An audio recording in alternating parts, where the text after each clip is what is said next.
ಮೇಲಧಿಕಾರಿಗಳಿಂದ ಕಿರುಕುಳ ಆರೋಪ.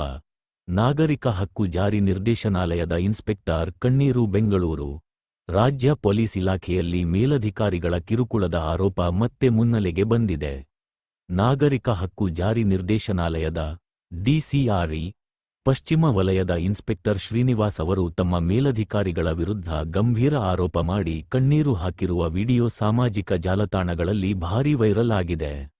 ಘಟನೆಯ ಹಿನ್ನೆಲೆ ಇನ್ಸ್ಪೆಕ್ಟರ್ ಶ್ರೀನಿವಾಸ್ ಅವರು ತಮಗೆ ಎಸ್ಪಿ ಕರಿಬಸವನಗೌಡ ಮತ್ತು ಡಿವೈಎಸ್ಪಿ ಮಹೇಶ್ ಗೌಡರ್ ಅವರು ಮಾನಸಿಕವಾಗಿ ಕಿರುಕುಳ ನೀಡುತ್ತಿದ್ದಾರೆ ಎಂದು ಆರೋಪಿಸಿದ್ದಾರೆ.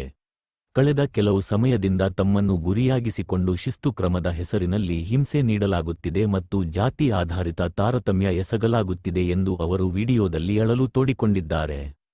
ಪ್ರಮುಖ ಆರೋಪಗಳು: ಮಾನಸಿಕ ಹಿಂಸೆ, ಕರ್ತವ್ಯದ ಅವಧಿಯಲ್ಲಿ ಅನಗತ್ಯವಾಗಿ ಒತ್ತಡ ಹೇರುವುದು ಮತ್ತು ಸಣ್ಣಪುಟ್ಟ ಕಾರಣಗಳಿಗೆ ನೋಟಿಸ್ ನೀಡುವುದು, ತಾರತಮ್ಯ, ಕಚೇರಿಯಲ್ಲಿ ಗೌರವಯುತವಾಗಿ ನಡೆಸಿಕೊಳ್ಳದೆ ಕೆಳಹಂತದ ಸಿಬ್ಬಂದಿಯ ಮುಂದೆ ಅವಮಾನಿಸುವುದು, ದೂರು ಸಲ್ಲಿಕೆ. ಈ ಕಿರುಕುಳ ತಾಳಲಾರದೆ ಶ್ರೀನಿವಾಸ್ ಅವರು ಈಗಾಗಲೇ ಡಿಜಿ ಮತ್ತು ಐಜಿಪಿ ಎಂ.ಎ. ಸಲೀನ್ ಹಾಗೂ ಡಿಜಿ ಉಮೇಶ್ ಕುಮಾರ್ ಅವರಿಗೆ ಪತ್ರದ ಮೂಲಕ ದೂರು ನೀಡಿದ್ದಾರೆ.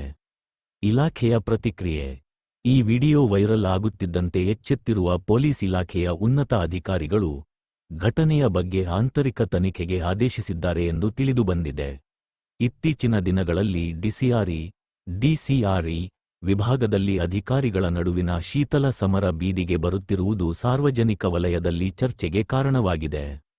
ತಮ್ಮ ಪ್ರಾಮಾಣಿಕ ಸೇವೆಗೆ ಬೆಲೆ ಇಲ್ಲದಂತಾಗಿದೆ ಎಂದು ಇನ್ಸ್ಪೆಕ್ಟರ್ ಶ್ರೀನಿವಾಸ್ ಅವರು ನೋವು ವ್ಯಕ್ತಪಡಿಸಿದ್ದು, ಸರ್ಕಾರ ಮತ್ತು ಇಲಾಖೆ ತಮಗೆ ನ್ಯಾಯ ಒದಗಿಸಬೇಕೆಂದು ವಿನಂತಿಸಿದ್ದಾರೆ.